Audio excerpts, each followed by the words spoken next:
welcome all you dirty heathens, you. This is Celtic God. With me is the Lore Keeper. This is Hyperborean Radio, the Tame Show. Today we're talking about house spirits. So now I'm going to hand this over to the Lore Keeper and let him say hello today to everyone.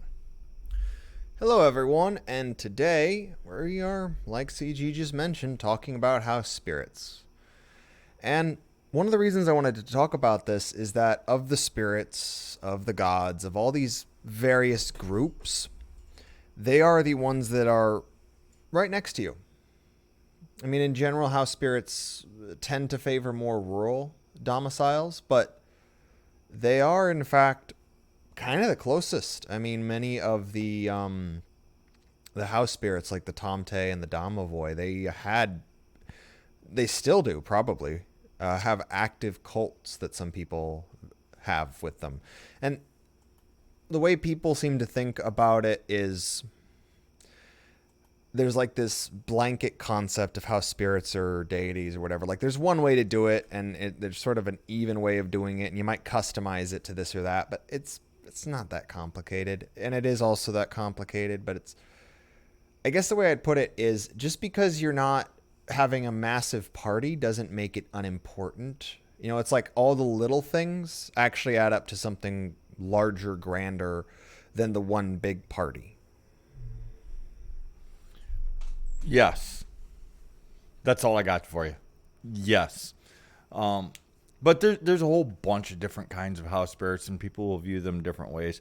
But the one I find most interesting that most people don't think of is literally the spirit of the house. Most people will go after like the ancestors or the spirits of the house, or like Brownies or the borrowers, because they've done a lot of movies on those. Effectively, they're Brownies. And then what's the other ones? Tomtes, which you just brought up. But there's also the spirit of the house, the spirit of the happy house, the spirit of the sad house, the haunted house. So yes, buildings themselves can take on a spirit. Usually it has kind of to do with the people that live there. What kinds of things happen in that house? Is it mostly tight-knit, happy families? Is there a lot of fighting there? Did something horrible and traumatic happen there? You know, so on and so forth. Well, and this can even actually affect how the spirits of the home behave. Like in English lore, quite famously, there's the brownie, and then there's the boggart. Mm-hmm. And the brownie is fairly good-natured. It's a short, hairy person walking around, like most house spirits tend to be portrayed as. But, so long as you don't piss it off, it's usually pretty chill, and it helps around the house, and it just wants a little bit of milk or cream or whatever, as people tend to do. But if the house is very volatile, like emotionally, you end up with a boggart, which will just mess up stuff. It will break stuff. It will cause damage. It might even attack or manipulate things to put people in bad situations. And that is kind of one of the things that I think makes house spirits so important, is not only are they really close to us, but they directly reflect us. Like if the house is well taken care of, if it's relatively happy, the spirits in the home will be pretty chill. They might even be helpful. But right now, how many people have that kind of environment, really? I mean, most people are moving every few years. There's very few people that end up rooted. Even fewer people that live in like an ancestral house.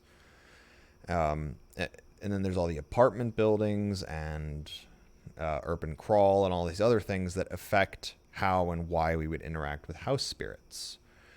And like you brought up, the house spirits are also ancestors. Not always, though. And this is where paganism gets it takes on its quality of there's not one answer to everything. So are Tomte ancestors? Yes. Can they also be spirits of the home given form? Yes. In some rare cases, some of the house spirits are even like pets, spirit of pets, or a nature spirit that took up root. But especially with really old houses, on average, they tend to be referenced as they are typically described as the male ancestor that built the house. Because Tomtes, Brownies, Hobgoblins, all these different Domovois, these are all, they're all ancestors, and they're typically male. And there's a completely different subsect of spirits for the females. And actually, oddly enough, while it's important across the board, an interesting factoid is the Romans, the cult of the home was very important. Like, there's symbolism with gods like Cardia and Janus, who were two very important household gods. Like, Janus was the custodian of the universe, the person who saw backwards and forwards, the keeper of all, entries and exits and doorways. And then you have Cardia, which is the goddess of the hinge, both of like the axis mundi, as people say it, like the center of the world or whatever. Also of the home and the protector. And there's even like different ways that the Romans would do, little rituals when they got married to honor both Janus and Cardia. And these are two gods that often get ignored because they're not part of the Greco-Roman sort of super pantheon that people know about. But one thing I actually really liked about learning bits and bits of the Roman pantheon, especially the ones that are more rustic or closer to the home, is the Romans have this high importance on the home. And it's not just the hearth god, because the immediate god that comes to mind, aside from ancestral gods specifically, inside a home is the hearth goddess, because she has the fire. She is the goddess of the home. And that was true with the Romans too. They had Vesta, who was, the spirit goddess of the hearth. But then they had like the Lares, I might be mispronouncing that, but those were like the spirits of the home. And then they had Sylvanus, which was like the god of the wilds, as well as like the god of the sort of rustic home. And there were various kinds of ways that could go. And it's actually really interesting. And it's this whole subsect that I don't think people fully realize. And I think part of it, in all honesty, and this is actually from personal experiences, a lot of us have kind of two modes. We're either stuck at home and we don't leave very often, or when we do leave, we go as far away from home as possible. We either go on vacation, or we go off to the woods, or we hang out. We go wherever we can to just get as far away from that sort of closed-in feeling. So we're almost claustrophobic, and then it's the weirdest thing, and it's an effect of modernity. And I think household spirits are affected by this to an extent, because I don't personally think we have a household spirit here. Partially because we do not live in like a very old house or anything like that. Partially because we haven't lived here long enough. Partially because we're in a city. And honestly, like that whole spirits and fae, they're scared of iron. While yes, that is part of the lore, I think it's actually, and CG, you've brought this up too, it's actually more of a metaphor for modernity, civilization. If there's no life, aside from a potted plant on your cement patio, where does the spirit go? What do they do? And that's one of the things to think about is with pagans, we end up really, really focused, I think, on the natural world, because a lot of us are missing that. A lot of us don't have, Yellowstone in our backyard. We don't have mountains to walk up. We barely have a park in many cases. But we end up ignoring the home because we're so desperate to get out of our situation that the home becomes more just this place that we eat, sleep, go to the bathroom and cook, and we mostly just want to leave it. And I think that attitude is unhealthy, because if your home doesn't have some level of warmth, which again, we've talked about this before, the men build the house, the women make the home. And that's, I think, partially, again, why the house spirits are male is they maintain, but the main thing that they do is they work around the house. They do physical labor for like tiny people. Mm-hmm. But I know your family has various customs concerning the hearth goddess, as well as, because different gods tend to have different spirits that surround them. And I don't know why so few people have considered that what does the hearth goddess, the goddess of the home, typically have for spirits that sort of like to crowd around her? Spirits of the home. Well, there's a couple things that I want to bring up. One you already touched on. The condition of the home, for instance, can influence what type of spirit it is or the mood of the home house spirit or home spirit. Like if the house is run down and sad looking and everything's falling apart, it's a sadder house. It's a dilapidated house. I mean, this stuff is even still in our language today. Or you have the happy home, or the house just feels joyous when you walk in. And usually things are well maintained. It might not be the most upper crusty place, but it's well maintained. Everything is solid, and it's clean and bright on the inside, and it just feels happy and welcoming. On the contrast, if it's dreary and run down and not well maintained, even the counters are sagging, and the doors are hanging ajar, the house feels sadder. So yeah, that actually has an effect. And then the other thing that I wanted to bring up is this still goes on today. It's not just in the language with the happy home or it's so sad or ooh, it's creepy and terrifying. But also everybody knows somebody that's like this, or you might even be the person of, I know people are going to think I'm crazy, but I swear my grandpa is still in here, and he died like 20 years ago. I never even knew him, but I'm told that he always insisted that the bathroom light be turned off, and whenever you leave the bathroom light on, the bathroom light will go off if you're not in there. It'll stay on there in there for hours if you just want to just sit in there, but as soon as you leave, if you forget to turn off the light, you can be standing in the living room and you can watch it go off.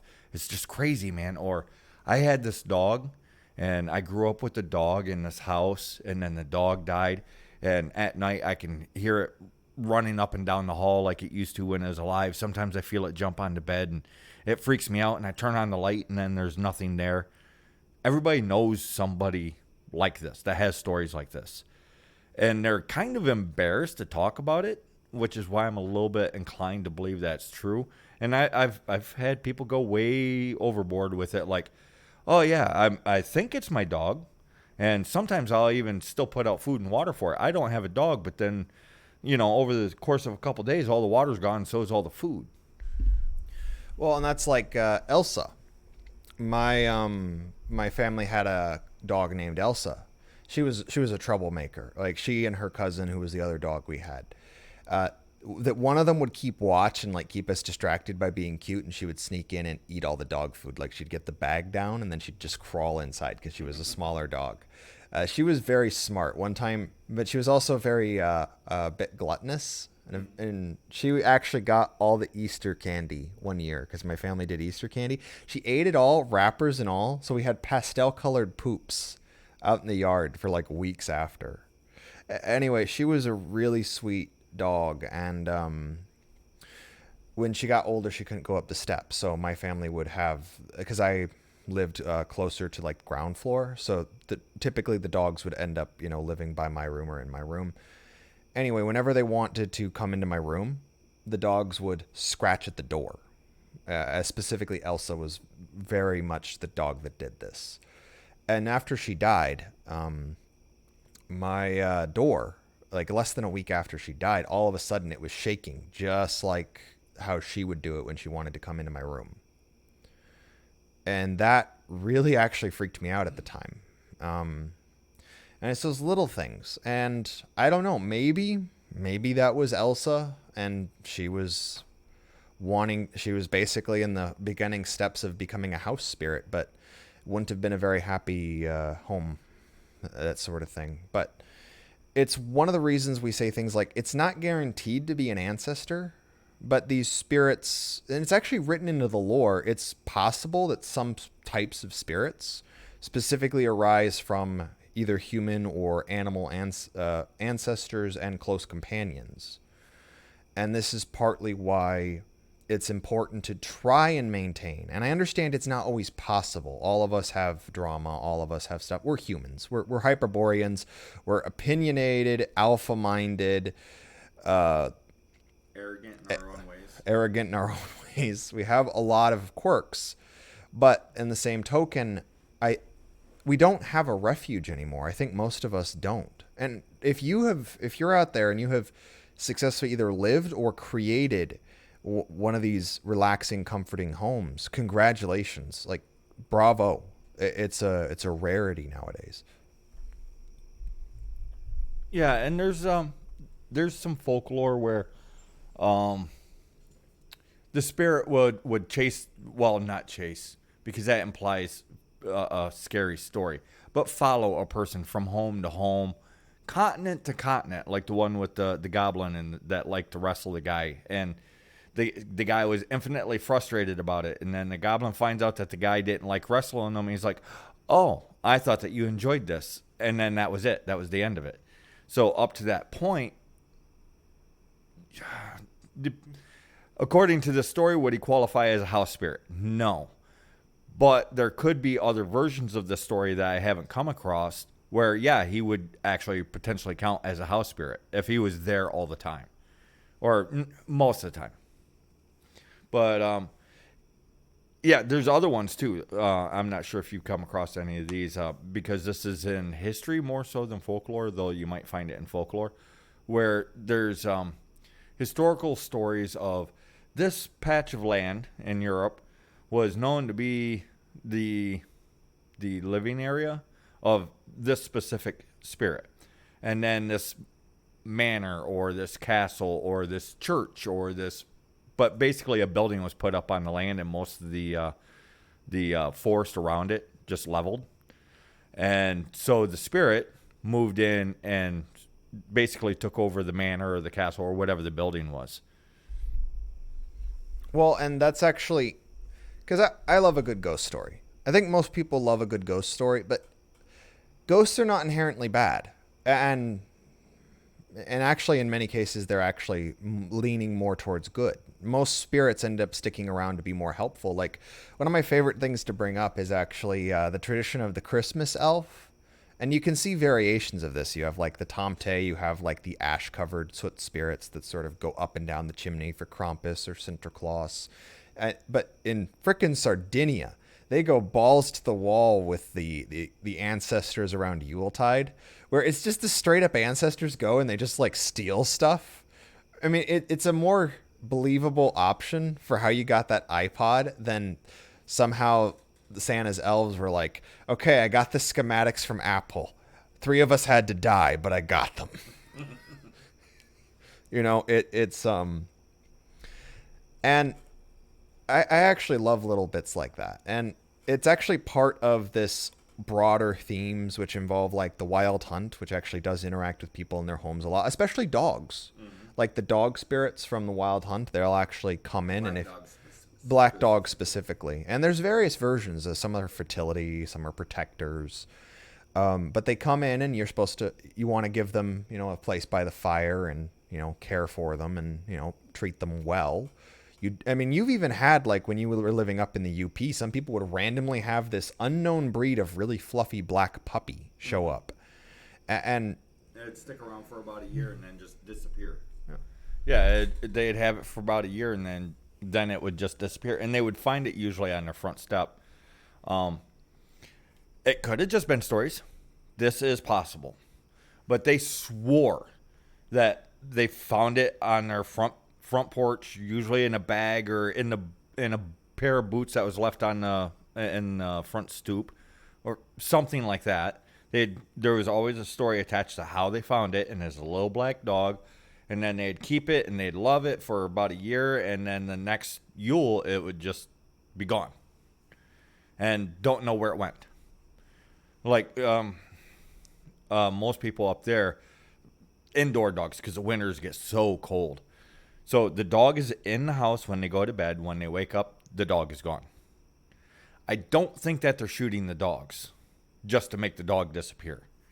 And not enough people are getting full-grown dogs to account for people just giving them away. So where are they going? nobody knows.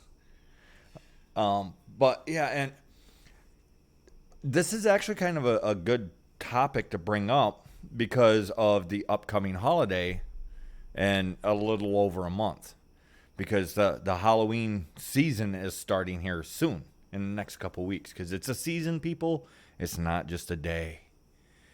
So, it's a good topic to bring up. And some of the customs actually indicate that, like the house spirits, during the thinning of the veil, they'll swap out. Especially if they're like ancestors. I've spent a year with the family. It's your turn. You spend a year with the family. Sometimes it's probably I get to, or you get to, and then other times it's they suck, you have to. Probably depends on the family. Well, and that's why there's like traditions in Sweden with the Tomte, which for anyone who's like the Tomte are spirits, not gods, the frickin' church started like a whole thing against them because they were classified as gods. But the Tomte, you give them porridge and it's got to have milk and it better have the butter or the fricking Tomte will just trash your frickin' farm. Like, do not skimp on the butter. And there's actual stories of the Tomte thinking they didn't get the butter and like trashing the place. And then they start eating the porridge like angrily and they get to the bottom and the butter's there and they're like, I just trashed their house. Why'd they put the butter on the bottom? That's why you always put the butter on the top. Yeah, you got to put the butter on the top so they can see it. Like on pancakes, you don't put the butter on the bottom. Like you. Right. So if anybody ever makes oatmeal for me, the butter's got to be on the top. Don't cook it into the oatmeal because that don't count. It's got to be oatmeal and the butter sitting on the top, and then you can put some milk on it, and it's delicious. I was going to say something that was actually helpful for the conversation, but I forgot what it was. Well, and it's not just those holidays, but like Halloween and Yule especially are very ancestral focused, especially because the spirits that come across the sky, the wild hunt, that's the ancestors. Sometimes they're picking up new people. Sometimes they're just dropping off them to hang out, and it's a whole thing. And like, for instance, during Yule, like a lot of people will decorate their trees with like gnomes, or they'll decorate them with winged people / angels, and they'll decorate them with birds. I'm sure there's some people that decorate them with butterflies or whatever. So here's a little fun fact for you. All of those are representations of ancestors, if you think about it, because the angels, what do most people... You don't even have to think that hard. No, because most people, how they view angels is as ancestors. If you grill them, anyone that's not like a named angel, like their guardian angels, that's why people, when they, for Christians, they think, oh, he went up to heaven and he got his halo and his wings. It's because we're associating these spirits that in Christian lore that are interacting us with the ancestral lore of literal ancestors we had. Which, by the way, none of that is in the Bible. None of that's in the Bible. That is all just manipulations and changes of our own lore. Yeah, we've inserted our own stuff on top of it. We've inserted our own stuff on top of it. So, yeah, that whole thing doesn't actually exist in Christianity. But it does exist in our natural way of being, in the wild ways. So there is that. And then, the whole thinning of the veil is coming up. And house spirits are really important. Oh, I remember what I was going to do. I was going to bring up. Actually, it's a question. One I couldn't answer. And furry pan movie, Harry Potter. In Harry Potter, you got the elf thing, the house elf, Dobby. I had somebody ask me, well, you know about these things. You know about the Fae and all these creatures. What would Dobby be? And I think about it for a while. And everything that goes around it, I'm like, the best thing that I can come up with is an LSD trip. So are you aware of anything that would actually fit Dobby? Because I'm not aware of anything that would actually fit Dobby as he behaves and act, or, everything that goes around him. So it's a big corruption, but Dobby is actually supposed to loosely represent like a hobgoblin or a brownie. That's why he's called a house elf. They even have. It's the elf part that threw me off from that. Well, it's because some people. Here's the basic rule of thumb: is the fairy and elves. What happened was the ancestors got shoved into the fairies and elves, and yes, there is actually some overlap. Some of the ancestors end up with the fae. Some of the ancestors end up as elves. It's a whole weird thing in the lore. Web of weird, baby. Yeah, web of weird, weird. But it's actually in the lore. I think it's with hobgoblins and brownies, or it might just be one or the other. But if you give them clothes, they are so offended they will leave. And this actually appears in a story of. It's the one with the horse, isn't it? And he got like white pants or something. There's a story of Puck where Puck is not technically a household spirit, but no, but he don't treat him like that. No, but he shows up, and some people did offer to give him clothes, and he does, of course, disguise himself as with clothes, but. He's a fairy. He doesn't need clothes. No, he is a fae. He's a fae. He doesn't need to wear clothes. He actually gets offended. He's like, I'm not cold. What do you want me to wear clothes for? What use do I have for these? And he gets offended and he walks off in a huff. Well, then he can make his own clothes. Yeah, he can make himself look like whatever he wants. He's a shapeshifter. And this is... Well, in some of the lore, he's actually the king of the fae. Yeah, in some versions, he's or the king of the fae. Oberon is a way later edition. But this is actually why, like, one of the names for Puck is the oldest old thing in Britain, I think is. But... Not just in Britain. One of the names for him is the oldest old thing in the world. The oldest old thing in the world. Nice. That is one I hadn't heard. But... Well, and by world, they don't... By world, it doesn't actually mean the globe. It means basically Europe. So where our people are, he is the oldest old thing. Because the world itself is at least as old, if not older. Because then there's also the Green Man. Which the Green Man also ties into some of these house spirit lore. Yes, but that would require a whole nother topic. Yes, that's like 4 shows. Like, when we get closer to Yule, we might specifically talk about the Green Man and the Green Knight, because I freaking love that story. And the Moss King and the Holly King. Moss King and the Holly King and the Oak King and all the kings of plants and stuff. But what I wanted to get back into was we sort of covered what is typically classified as the male house spirits. You know, the Tomte, the house elves, the hobgoblins, all these things. There's also the female ones, but this is the interesting thing about the female ones is probably the most famous one of them is actually the Fairy Godmother. That is actually just a more modern name, effectively, and it's been shifted and changed so many times. But it's a very old concept. Like, that's why they come through the hearth. Like the old version of Cinderella, like Aschenputzel from Germany. It's her mother. She has like a frickin' ancestral sacred tree she tends, and her mother gives her the dress in the form of a bird, which is also something I was getting into, is birds, butterflies, various animals. Mice is another one. That's a very specific one. Well, and that brings me to the Nutcracker. But again, that would be more of a Yule thing. But you have like the Mouse King and stuff like that. And various brownies will take the form of mice. It's a whole thing. There's so many different ways you can view this. But one of the things I wanted to bring up is the female ones, and there's the Fairy Godmother, which is the very obvious one, and it's a very late addition. That specific name for them doesn't show up until like literary fairy tales, and then it sort of fed its way back into the folklore. I have no problem with it. It's just a newer name for a very old concept. But you have the Norns and the Three Sisters for the broader archetype.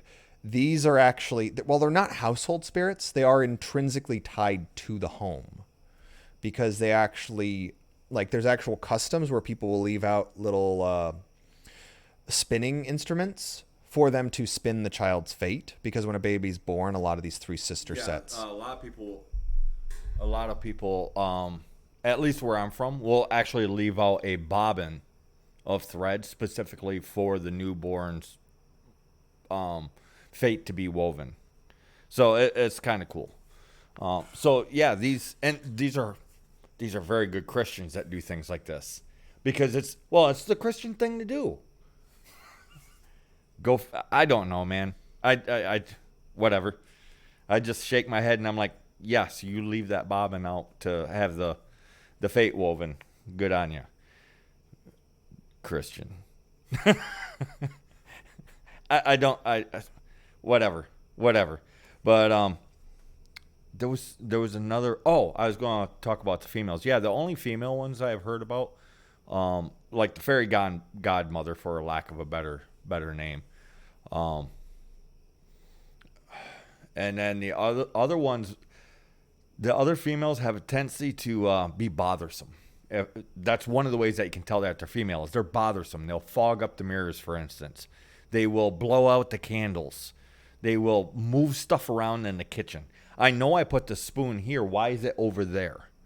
So has tendency to be the female ones from my understanding of it. And some of them are helpful occasionally. Like the Kikimora is not always, a bitch. But she is more often to be more troublesome, even though she's directly paired up with the Domovoi in Slavic lore. And here's a fun fact.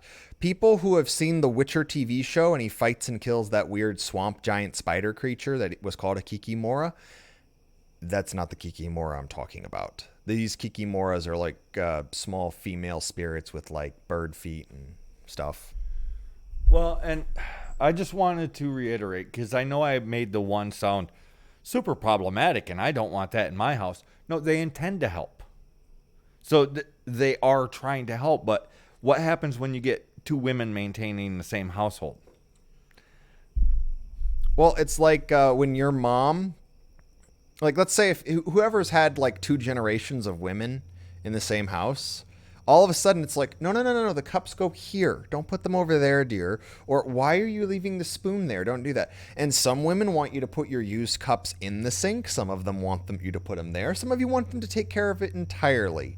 So just think of it like if you had a female ancestor hanging around that wants the house just so, but you have, your living grandma or your mom who is currently running the household, you have kind of a little problem there. Whereas the male house spirit, sort of like the husband, is like, yes, dear, and then just goes and does the thing.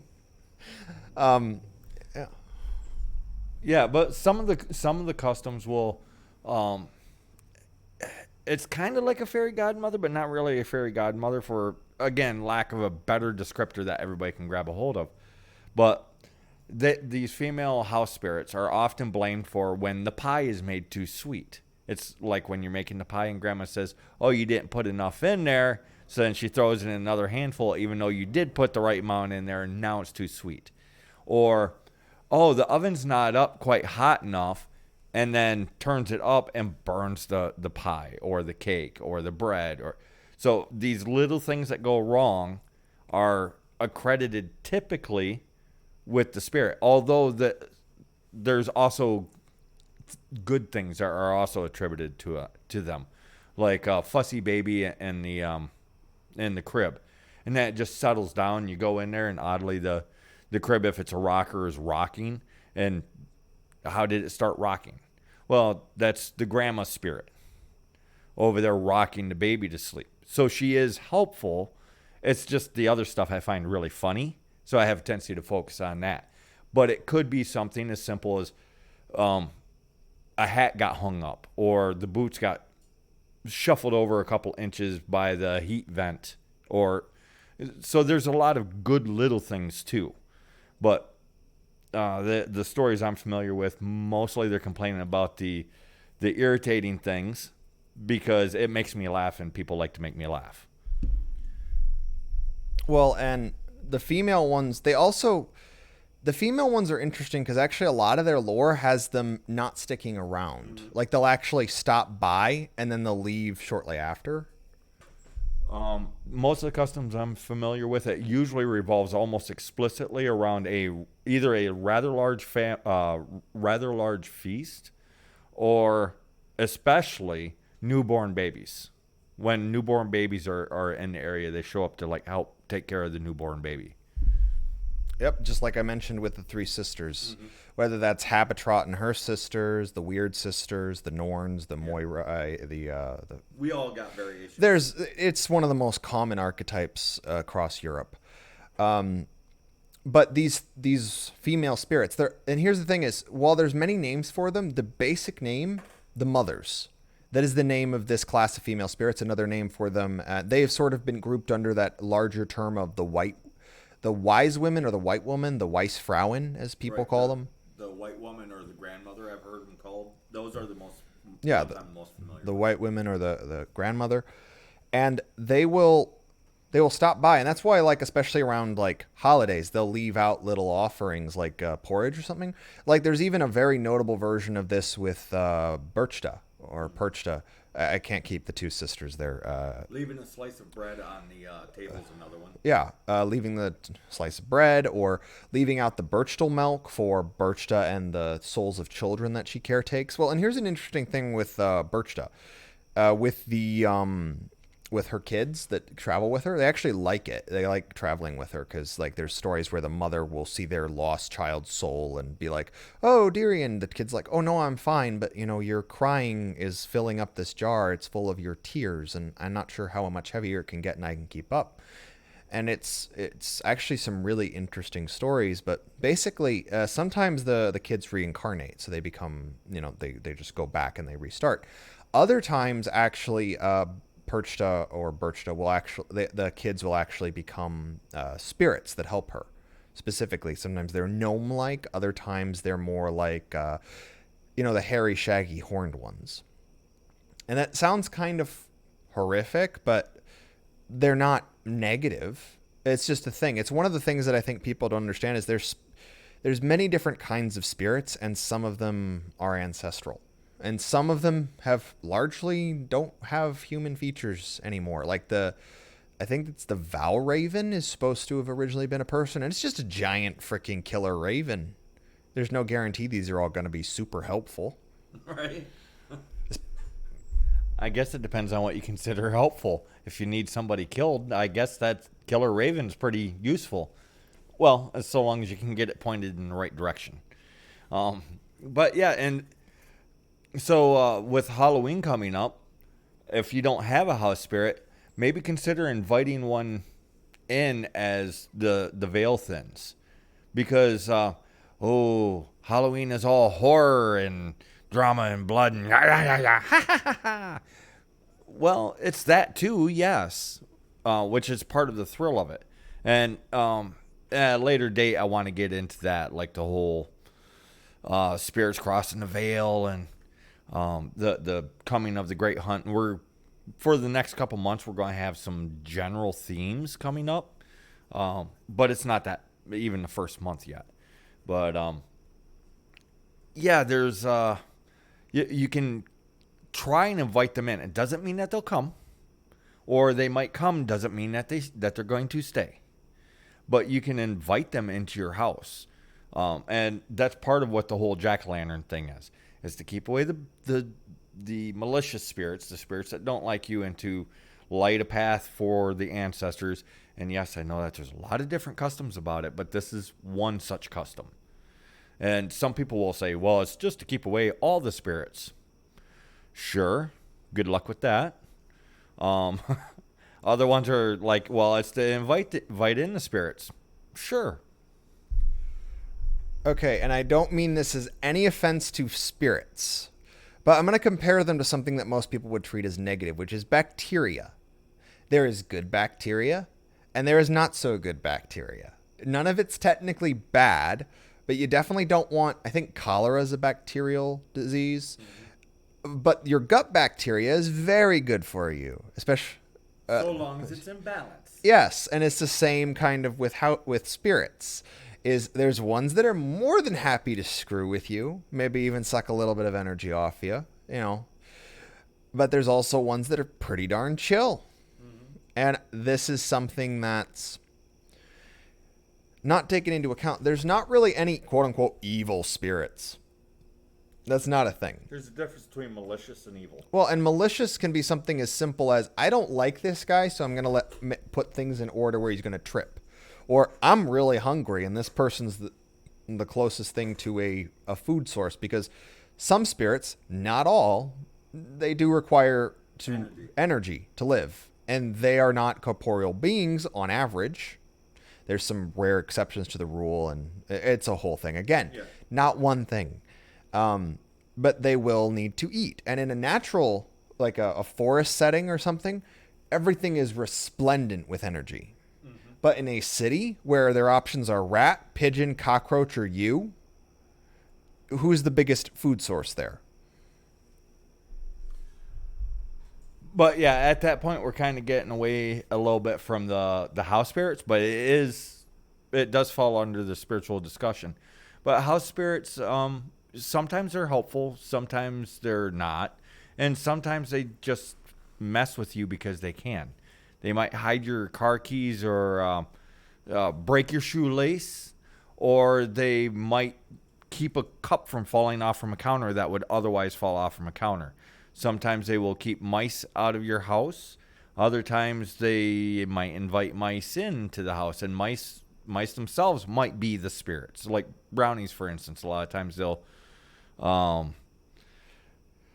if they live in a house, or like the field mice that's just outside the house, they might be brownies, but they also might just be mice. So there's a whole thing around that, which would be a show in and of itself, because it's a big chunk of lore just around mice and house spirits. Well, and this is where you have things like Redwall and Tale of Despero get its kind of inspiration. Most of those would be considered brownies. Most of those would be brownies. And I love lore like this. And I don't know if it's coming through, but I'm actually really excited while we're talking about this. And it's because I love these little things, these things that you have to live, you have to experience. There's no, church service. There's no ritual. It's just day-to-day life. You tend the flame, you cook the food, you have dinner with your family. And I always push this. The gods are the divine ancestors. The house spirits are just the ones that are a little bit closer to you. And sometimes it's, Grand Uncle Frank. Other times it's Whiskers the cat. Sometimes it's a nature spirit that moved in. Sometimes it's the house is old enough that it's got its own spirit running the place. And sometimes there's more than one. Like, there's many different kinds of spirits. Like, when you get into the Slavic lands, like I've already mentioned the Domovoi and the Kikimora. I forgot another one, but there's one that just lives in the sauna. It loves the sauna. It hangs out in the sauna. And that's the other thing, is you end up with these like subgroup categories that are helpful here or helpful there. And then you have goddesses. Like goddesses are especially influenced with the home. That's why there's so many goddesses in like German lore that are symbolized with keys. Well, they're all symbolized with keys, so they're the same. No. Keys are a symbol of matriarchal authority. They control the house. They control the foodstuffs. They control the pantry. They control the materials. In the name of the husband. In the name of the husband. Yeah, that was all I had, just in the name of the husband. Because I have too much and not enough on this subject all at the same time. So I'm kind of like, well, where do I go from here? But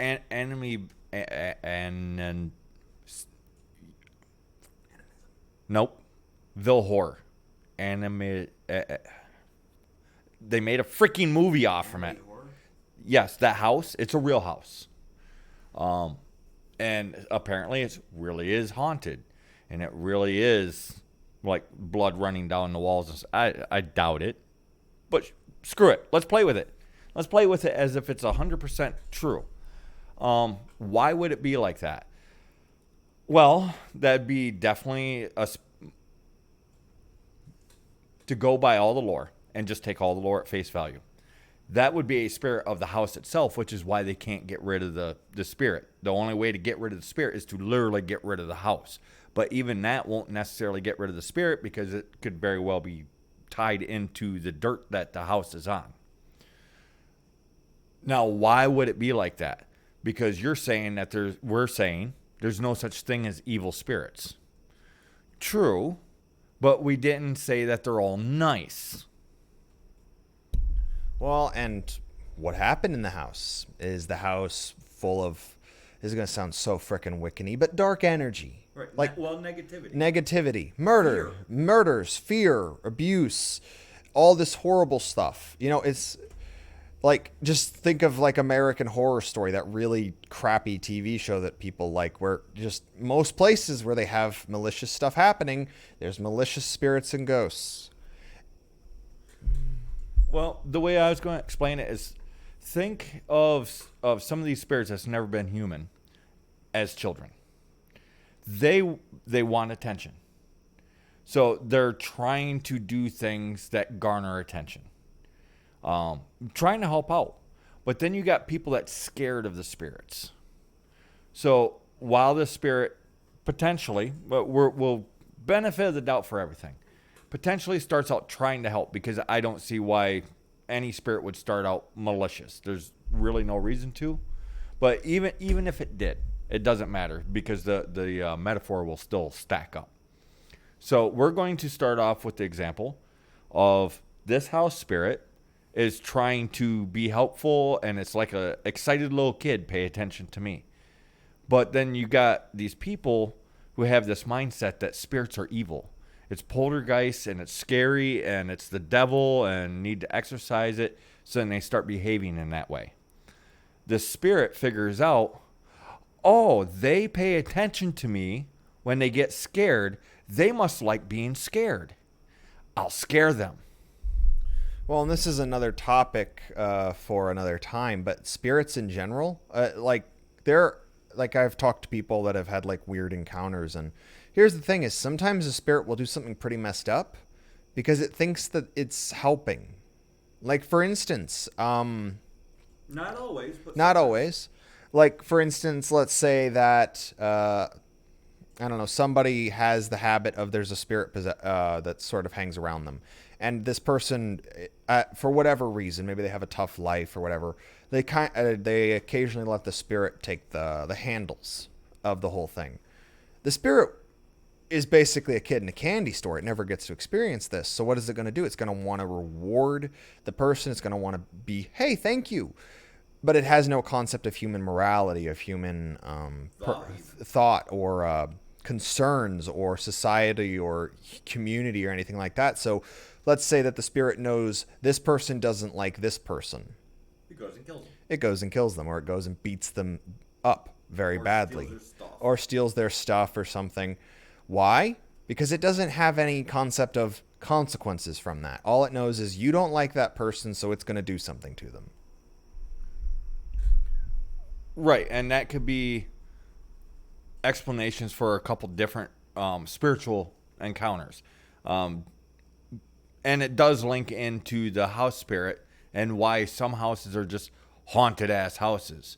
They're not necessarily being malicious or scary for the sake of being scary. They might think that, oh, hey, people like this. Look, when I behave in this way and I make people see these things, more people come and they pay more attention. And look, they come and they sing me songs, and they wave these funny pendants around, and everybody seems to be having fun because they're screaming. Or you have examples like the film Beetlejuice. A couple of people get attached to their home, and they just don't want anything to change. They worked their whole lives to get that house just the way they wanted it. And now there's people coming in, putting in modern 80s nonsense. They can't stand that. So what are they going to do? They're going to haunt the heck out of the house. It's not even malicious. It's just, don't tear down my vintage wallpaper. Yes. So there's all kinds of things. And then, because probably, I'm guessing, and it seems from the lore, that most of the spirits were never human. So they don't have any human experiences. Why would they? In some cases, is there the potential for some of them just being flat out malicious? Of course there is. Of course there is. Some of them probably just don't like people. Why? Because they don't have to. So they delight in scaring them, chasing them around in circles, potentially even getting them to hurt themselves. Some spirits are malicious. But evil? That's where the argument actually comes in. Well, and really, how many people like people nowadays? Yeah. And that's, again, why I'm bringing it back to the home. Mm-hmm. Because all these how many people don't like people? How many spirits probably don't like people? And then add on the Abrahamic concept of spirits, that they're all bad. If a spirit, gets treated like crap for long enough, what's its reason to be remotely not hostile to people? Mm-hmm. Yeah, what is its motivation to be a good ghost, like Casper the friendly ghost? Well, I believe in that show, and yes, I know it's a comic book too, but in that show, I think they're his brothers or his uncles, some kind of relation to him. They don't like humans. Casper does, but Casper is a younger ghost. They are older ghosts. They have seen more, and they make all their arguments against people. Why to not be nice to them? Why to not be kind to them? Because they're problematic. They come in, they mess up your stuff, they tear your stuff apart. People are just bad, so they take the route of scaring all the humans away. Casper, on the other hand, he's a young ghost, so he wants to make the friends. So he's a friendly ghost. However, in the cartoon and the comic book, some people are terrified of Casper simply because he's a ghost, and then he's all like, "But what do I do? I don't get it." House spirits can be the same way, and most of the Abrahamics I've met, they're convinced every spirit, if they're devout, if they're actual Christians, and they're devout, any ghost or any spirit becomes a ghost automatically, and most ghosts become demons or poltergeists and must be exorcised because they are not supposed to be here. So basically trying to kill off the spirits of the world, because this is as much our space as it is the spirit space, and vice versa. Where it's the land, because the land is living. The houses take on the spirit of the people that live in it, or the land that's around it. Things are alive, potentially, because I don't. We've discussed this a little bit on the show about animism. I think it was on YouTube, might have been on the podcast. Either way, I know that we've discussed this before. Not everything has a spirit, but everything can potentially get a spirit. So this is as much a spirit's realm as it is ours. But like next month, I think it's next month, maybe the month after, probably next month too, we'll end up talking about like how they trade out and what some of the processions and stuff are. So yeah, there's that. But yeah, in general, the best approach is that the spirits aren't malicious.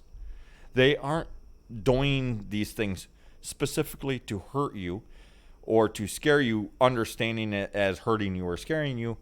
Odds are they're probably just trying to get your attention. So I guess if you have a problem with that kind of spirit, figure out how to let it know not to do that. I don't like that. Well, and it's not just the spirits and the sort of way that people treat the houses and trying to make them a home and make them somewhere where good things happen, good memories happen. And this is especially true. Like, think about like Christmas, for instance, or Yule, or whatever you want to call it, Colada, Saturnalia. It's an indifferent term. It's that's feeling.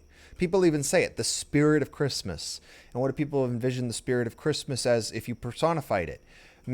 Santa Claus, Mrs. Claus, Sinterklaas, the Holly King, the ghost of Christmas present. You know, it's a very joyous thing.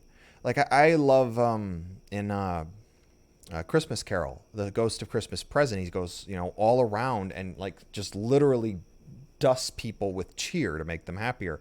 And even, I'm sure some people have had poor Christmas or Yuletide experiences, but when you think back, it's like a warm feeling. You can almost feel the warmth. And it's never the presents. I mean, some people might have like a puppy they got, or that year they got a bike, or the Red Ryder BB gun and the horrible pink bunny outfit. But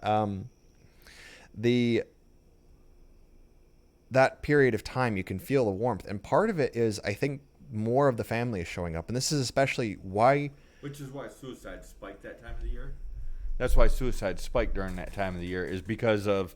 And it's not just me. You can cross-reference it, but you got to use your head a little bit and look at a few different aspects of what goes on around suicides around that time of the year. But a lot of it links back to the degradation of the family unit. It's because people are alone. And it's depressing to be alone in and of itself. But when you're alone in a time when you know that you're supposed to be with other people, oof. So it has nothing to do, from my understanding of it, anywhere between nothing to extremely little to do with gifts. And it has more to do with community aspects.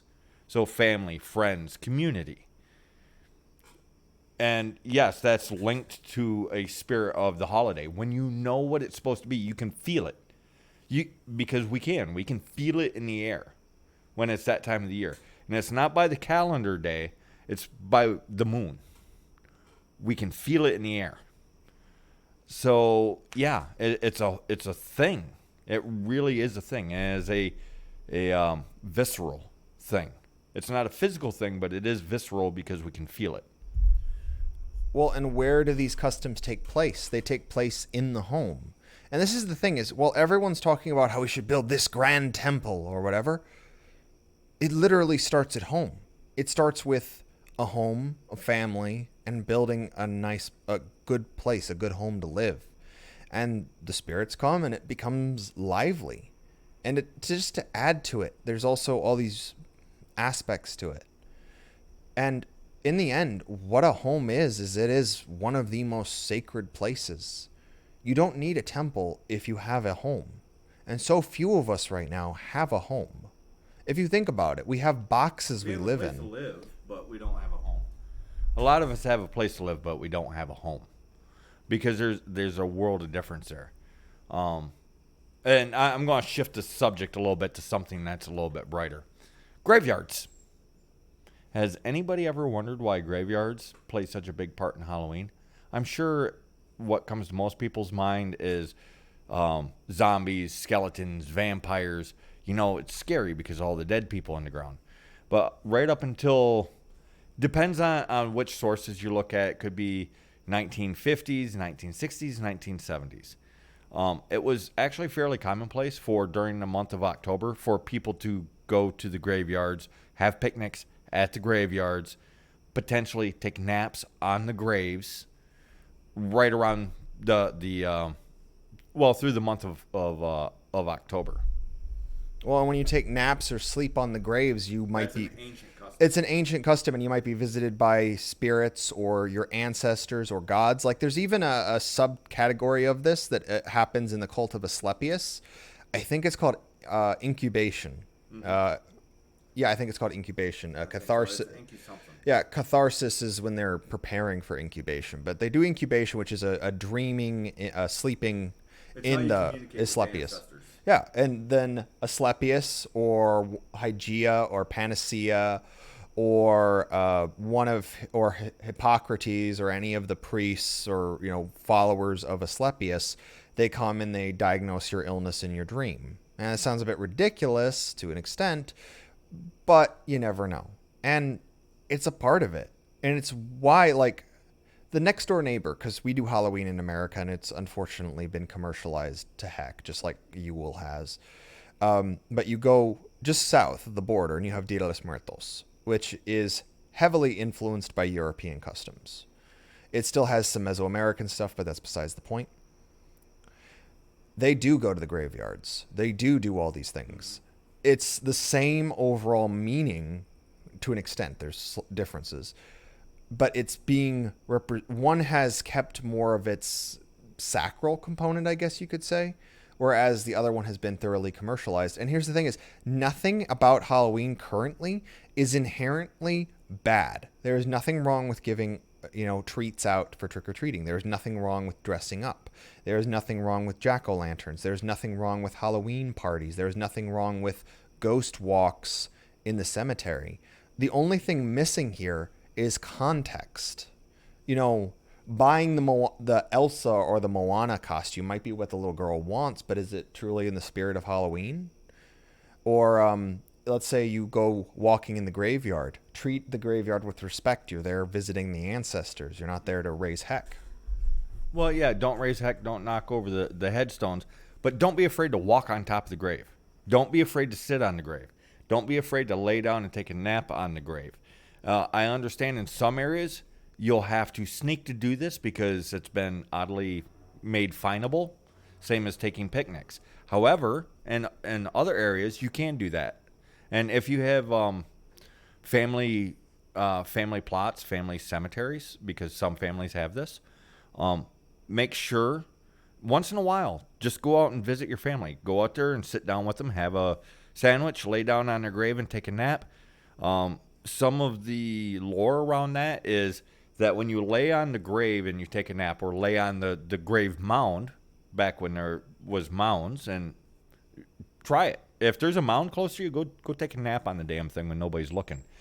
But the idea is you lay down, you transition into the spirit realm while you're sleeping, and your spirit goes directly to wherever they are in the spirit realm, so that you guys can communicate, or you kind of meet like halfway is another version of it. But either way, it's like, what's that called? Spirit walking, or like an out-of-body experience. And it's a direct way that they can pass information on to you. And if nothing else, it's just a neat thing to do. It might get other people to ask, well, why do you take a nap on the graves? Isn't that creepy? Well, no. It's a way of getting closer, of remembering the ones that came before me. So that's very much what it is. And that might not sound like it's related to house spirits, but it is. Because was we not just talking just a few minutes ago about how many of the house spirits are ancestors of the house spirits? Many of them are considered ancestors. Well, and I wanted to bring up, because I think everyone, at least in America, has heard of the Addams family. And they are all about death and ancestral lore. If you've seen the movies, they go out and they hang out in the cemetery all the time. And I don't know why, but I was just thinking about this one scene I forget if it was the first one or the second one, but they're going through an old cabinet, and Morticia brings out this big thing that's human shaped, and it says Uncle Knick-Knack's summer wardrobe, and then she drops it. And then the next one says Uncle Knick-Knack's winter wardrobe, and they throw that. And then there's a third human-shaped object, and she reads it, and it's Uncle Knick-Knack, and just tosses it. And I think they've been dressing up the corpse, and that's an extreme. But right. Don't be afraid to be a little Addams family, and you don't have to make it all macabre. I mean, if you're into that, I see no problem. Right. But if you want, you just keep it light. I mean, you have gnomes, and then you have ghosts. But, you have the little Tomte and the Brownies and the Hobgoblins, which are a bit more cutesy. But then you also have, ghosts. So if you're of the more macabre mind, ghosts. And all of this, this is the beautiful thing, is even in the most commercialized modern Halloween lore, ghosts, witches, jack-o'-lanterns, graveyards, black cats, all of the moon and the howling wolf and all these stereotypical, highly commercialized imagery for Halloween, you can see the absolute ancientness of it. And it's just the same in the house. The hearth, the mantle with the ancestral altar with the pictures of, grandpa fighting in the military, when your mom and dad got married, your baby picture. These are the ancestral altars. You are honoring some of the most important aspects of this divine family in our ethnic faith. Your literal family. Your mom, your dad, your grandpa, their grandpas and grandpas, their grandpas and grandpas, etc., on and on. The home is, in many ways, if you want to think of temples in any way, the home is the temple to your family. And it's beautiful. Why would we not take into account the spirits and the traditions of such a place? Yeah, we're nearing in on the end of it. Actually, we ran over a little bit, but I wanted to let everybody know about the book that we're putting out. We was calling it a magazine, but we're kind of shifting. This one's going to be, think of it as a soft cover book wrapped around Halloween. And it's got good news for everybody. It's not a day, it's a season. Yay! Who doesn't like holiday seasons instead of just holiday days? And a lot of the stuff that you look up will try and describe it as a day, but as you dig into this information, they end up revealing CG to be correct, and that's a season that has a peak. That's it. But it's more than just a day. It's more than 2 days. It is a season, and that's wonderful. So, yeah, we aren't there yet, but we are currently working on the book, and we're hoping to have it out sometime towards the end of October is what we're aiming at. Actually, we're aiming a little earlier than that, but you know how things work. So, anyways, probably I'm not going to make any promises on what we're going to talk about, but we got some stuff coming up specifically for Halloween. I know it's not that time of the year yet, but we cannot impress on people enough just how important this stuff is. I got really, what's the word? Offended, angry when I heard some people talking about how Halloween is literally just a commercial holiday and it is not important at all. It is like the 8th, 12th, 20th most important holiday, when in reality, for our people, it is one of the most important holidays of the entire year. It is very, very important. And really the way our people's work, it goes from one holiday into the next, into the next, into the next, into the next. It's a cycle because life is a cycle. So on that note, for now, I'm just going to call it, and I'm going to tell everybody, don't be safe. Don't keep your head down, but do keep your powder dry because the shit's about to get real. And I'll finish up by saying we're entering the seasons of the ancestors, everybody. Break out the lanterns, break out the porridge, break out the popcorn balls and the spirits, both the drinkable and the ones that happen to like aforementioned porridge. And with that, Lore Keeper out.